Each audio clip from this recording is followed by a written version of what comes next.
everybody, welcome to another thrilling episode of Data Exposed. I'm your host, Scott Klein, and with me today in the studio is Joe Sack. Joe, how are you? Good, I'm fine, thank you. Good, thanks for coming in. For those that don't know who you are, why don't you take a second to introduce yourself? Sure, I'm a program manager on the SQL Server and Azure SQL Database product team with a focus on query processing. Okay, so we've had quite a few shows. We've had Tobias and Slava in. We just had Bob Ward in. We've had quite a few performance videos, but this is going to be an interesting one because it's about the adaptive. And this is new to me too, so I'm excited about this show. Great. So, what is adaptive QP? So AQP, and it's an informal name, so adaptive query processing. And the concept behind this is query processor does a good job with different workload, like OLTP-centric workloads, data warehousing workloads. So we're doing a good job with a lot of different types of applications, but there are known areas where we have problems. And there's probably a long tail of different issues that we might have under specific circumstances, and I'll get to a few examples. So is this anything like, so we talked about, with Bob, we talked about the intelligent database thing where, kind of learning and does like machine learning to figure out, bad queries and perform queries. Mm-hmm. Is this related to that at all, or how does this, Absolutely. Where does this fit into the picture? Yeah, this fits into the whole intelligent database theme that you've been hearing about. Okay. So how can we start to adapt based on customer characteristics in real-time conditions? Okay. And so these three features are just a start. So the way I describe it is adaptive QP is a feature family, and I want more members to be added over time, and I want to evolve the existing members. Okay. So what you're seeing is the first three members for SQL Server 2017, and then also Azure SQL Database. So just a few weeks ago, actually, Azure SQL DB, if you turn to compatibility level 140, you'll have all three of these features out of the gate. Really? Oh, okay. Yeah. Sweet. All right. So I'm excited so about the demo. Yeah. Okay, so cool. so let me show you three different demos. Let me start with I'll describe one of the features, memory grant feedback. Okay. All right. So conceptually, if I have a query and I'm executing that query and it has an operation in it that requires memory, we will ask for a grant, like give me X amount of memory. Okay. Now, if I'm optimizing a query, I have certain assumptions that are built into that. So the optimizer goes, you know what, I think 100 rows are going to flow through this query, so therefore I just need this amount of memory. Okay. Conversely, if we have a scenario where it's not 100 but it's 1,000,000, then we might ask for more memory. So pretty obvious. Yeah. We don't always get that right. So assumptions may not be correct, and if it's incorrect, prior to 2017, we have scenarios where we will just stick with the plan that we gave you. Okay. So if we didn't ask for enough, we're going to spill to disk. If we ask for too much, we're still going to keep it, and we're not going to change the behavior. Gotcha. Okay. So let me show you a demo. We have a TPCH modified database, so it's like a 10 gig size database, and I've added column store indexes. And what I'll do is I'll just clear the cache just so we have a nice clean demo. And I have this TPCH benchmark query number 12. So this is shipping modes and order priority. Okay. And I'm going to include actual execution plan here. And let's just go ahead and execute this query, and you'll see why we're showcasing this for memory grant feedback. Okay, so it returns the result sets very quickly. If I go to the execution plan, you're going to see this little warning symbol right here. Okay, now if I focus in on the warning symbol, what do we have here? We say memory grant detected, excessive grant. So we asked for a half a gig, but we used 20 meg or so. All right, so 18 meg. Okay. All right. Now, why is this a problem? So for my query, it's not a problem. Great, you gave me way more than I needed. I ran quickly. Now, if I have 50 of these people running at the same time, we have a problem, because now you're going to start gating. So if the optimizer says you all need a half a gig, so I'm only letting a couple of you through. Right. Okay. All of a sudden, we start seeing this unnatural gating because we're not even using that memory. There's a bunch of unused memory land from people being used, right? Exactly, and they call this like resource semaphore waits. So you basically have semaphores and you're waiting at this gate, and in this example, we're not using this memory, so it's going to waste, and it can impact overall concurrency. Okay. So memory grant feedback, what does it do? If it detects scenarios where I'm asking for too much or I'm asking for too little, on consecutive executions, we will let them benefit based on that prior feedback. So if I just execute this a second time, we'll look here and no warning symbol. And if we look at the actual memory granted, we see it's 26 meg. So significant reduction. Now we could probably run 50 of these concurrently, and that there's not. So gonna be it an issue. learned that this query's been run before. It initially asked for this, but it only needed this. So now when we run it, we're going to give it really what it needs. Exactly. And so it's just simple feedback. We update the cached plan. Okay. And then consecutive executions will benefit. Ah, sweet. Okay. So one other little demo here on memory grant feedback. So I have the spill scenario. So we're not asking for enough memory. Oh, okay. So, Yep. so I'm going to use wide world importers DW. And again, I'm just making sure that we're running at compatibility level 140. Okay. And I'm creating a procedure just called fact order by lineage key. So I'm saying select from this fact order, fact table, based on a specific lineage key. And the input parameter is that lineage key. Yep. Now, I bet you've had guests before talk about parameter sniffing scenarios in the past. So we're going to set up a classic parameter sniffing scenario. Okay. So I have this new procedure, and we're going to get unlucky, and I'm going to now execute it with a non-representative parameter. So I'm going to pick a parameter 8, which I happen to know there are no rows for this. Okay. So let's execute this. No rows get returned. Yeah. My execution plan, if you take a look at just even looking at the lines, you see that it's very skinny. Yeah. Its assumptions are very low row based. All right. Now, we were unlucky. This happens a lot to customers, though. Somebody hops in with the skewed or jagged distribution value. So now let's go ahead and execute with a value 9, which happens to be every single row in the table. So we have this cache plan. It assumes skinning.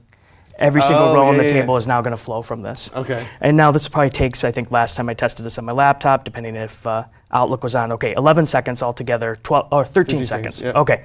So execution plan. A few different warnings here. So you see just warning symbols and a few different locations. Yeah. And if I go over the sort, let's just take an example here. We see a warning about operator used tempdb to spill during execution with spill level 8. So it was pretty deep spill level. And then if you look at the actual memory granted, we asked for 5 megabytes. So if you go down here, you'll see 5 meg. Okay. So not enough. So we were spilling to disk, we weren't asking for enough. So again, based on feedback, if I re-execute this again, what was it originally, 13 seconds, now we're down to 1 second. Yeah. And why? Because we adjusted the memory grant. Okay. So pretty simple. That's awesome. But yet, it's so, and by the way, if we look at the memory grant size, you see it's now 80 meg. Right, okay.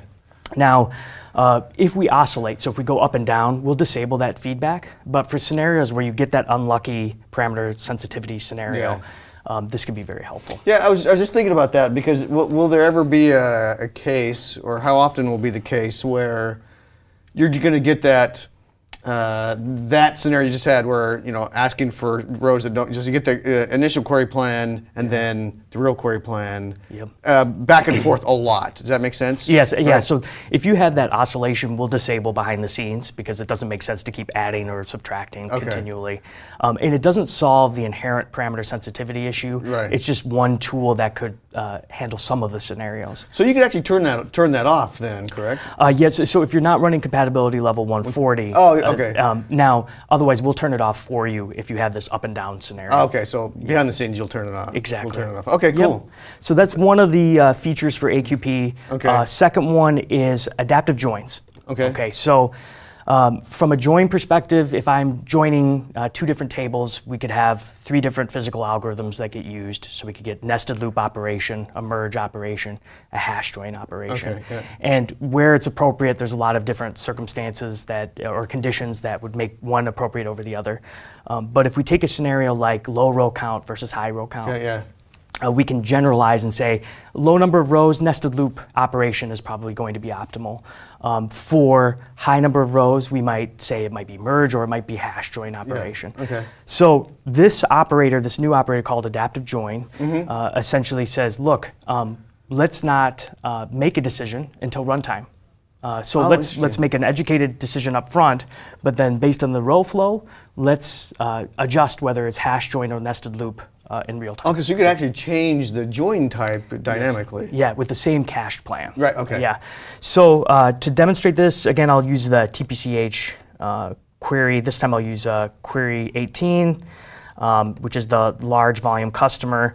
And right now I have enabled two things. I have include actual execution plan enabled, and then I'm also going to show you live query statistics, Okay. which Tiger Team and SEALs put out, which is awesome. Yeah. And so just to show the row flow so you can see how it's going through the plan.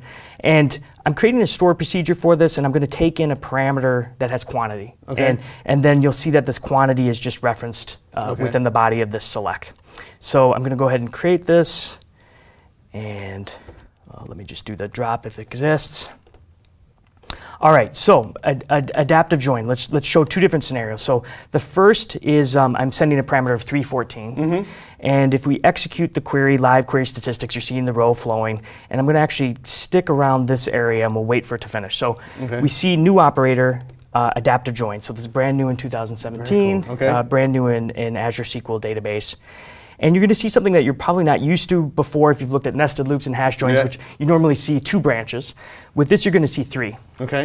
So for the first branch, we have our main input. And by the way, this says nested loop, but we just think of this as that was feeding our input branch. Yep. Okay. And then we have a second branch, which is our probe phase of a hash operation, and our third branch, the index seek, which is part of a nested loop operation, should we end up performing that. Right. Okay.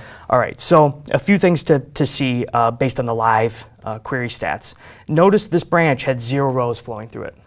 Okay. Okay, this is our probe phase. So we already know we didn't go with a hash join. Right. All Okay.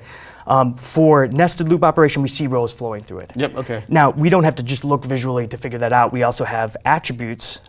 So if we look at adaptive join, and I hover over the properties, we can see, okay, estimated join type, we think it was going to be a nested loop. Okay. Actual join type, it was a nested loop. Okay. Cool. And then we have something new called an adaptive threshold. And the way to think about this is we do costing and we go, okay, something becomes more expensive, we want it to be a hash join. But if it's not more expensive, then we want it to be a nested loop join.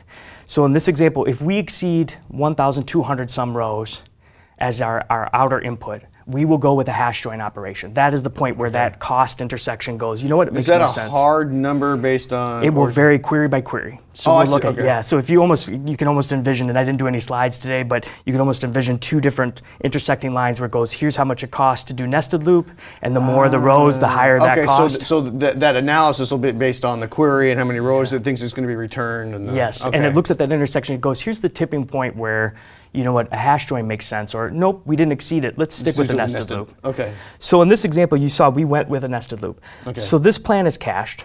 All Okay. right. Now I'm going to execute it with another value where I know I'm going to get more rows. So Okay. I'm kind of increasing the overall space of the number of rows that'll be returned. And let's just return back here. And this time you're going to see, after it's done executing, almost done. Okay. This time you'll see now we do have rows flowing through, and Okay. no rows flowing through our nested loop operation. Okay. Now, let's go back to the adaptive join, and you're going to see this time, we estimated we thought a nested loop would occur, but we got a hash match. Okay. Okay. So this is the first time we've ever had an operator that looks at those runtime conditions, and then we change a strategy. Okay. A lot of opportunities here. Is there? I think this is awesome, but I think my question is, you know, how much education? I'm not quite sure how to ask this. How much education is going to go into? If I'm a developer, do I even need to worry about this, or No. is it? I just write my query now. I mean, I don't want to say dumb down, but you know, am I still as a developer concerned about how I write the query? Yeah, I hear what you're saying. Yeah. So no, you shouldn't have to worry about it. Okay. There are a lot of known areas where we would like to improve over time. Yep.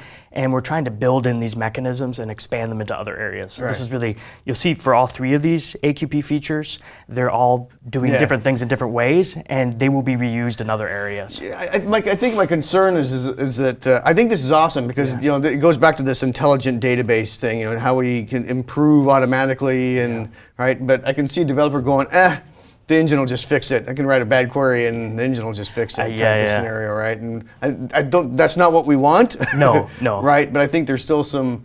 I think this, you know, there's the, you know, forget the 80-20 rule maybe. We still have to do our 20% and then or Absolutely. more, right? Whatever that is. Yeah, right? it's not a free-for-all. Like, Yeah. now every anti-pattern we can use as first-class citizens. That Right, kind of, yeah. No, and that's good to point out.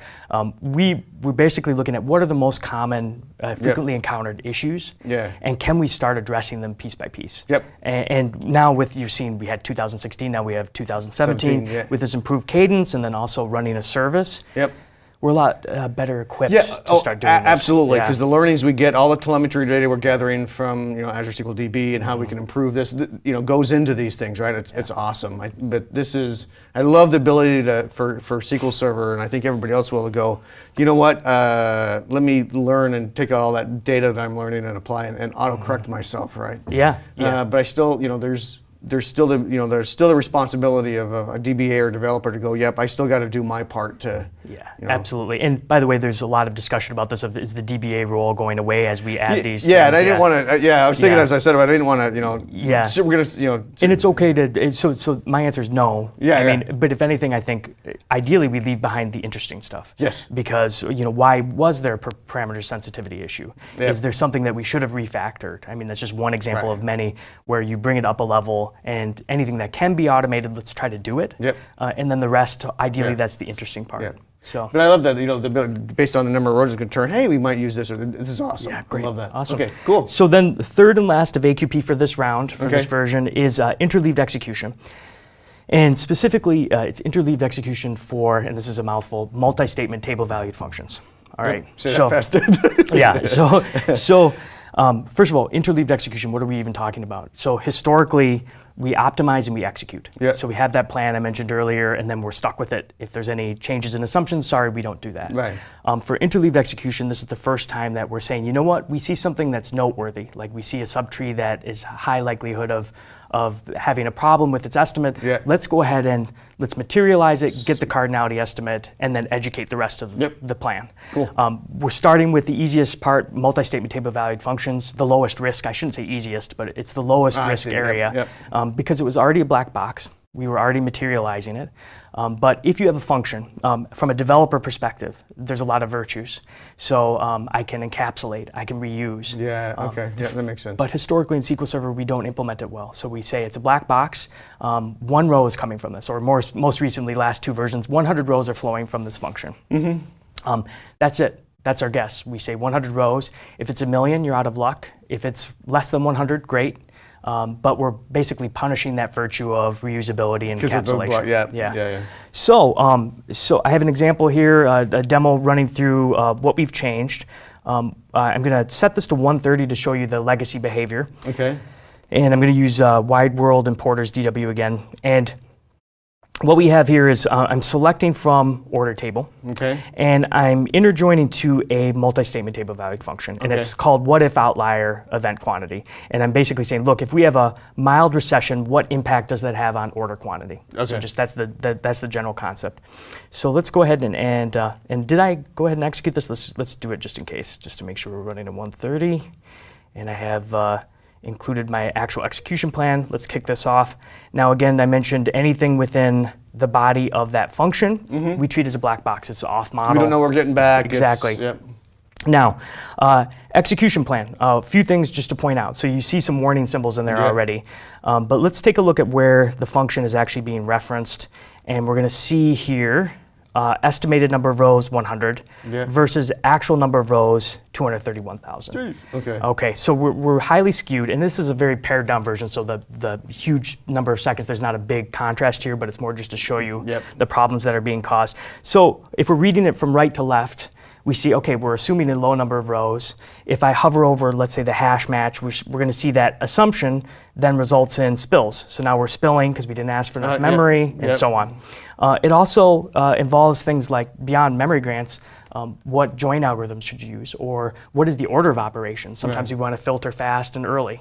So we might not do that if we're not dealing with the right assumptions. All right, so that is the old behavior.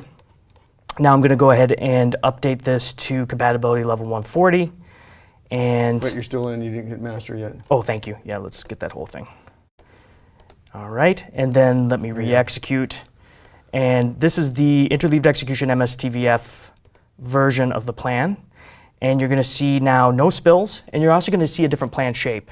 So you'll see things like, okay, first of all, we asked for the right amount of memory, no spills, but you see the relocation of this MSTVF right here, so the actual output. So it's actually on the inside of a hash match operation, so it's part of the probe phase.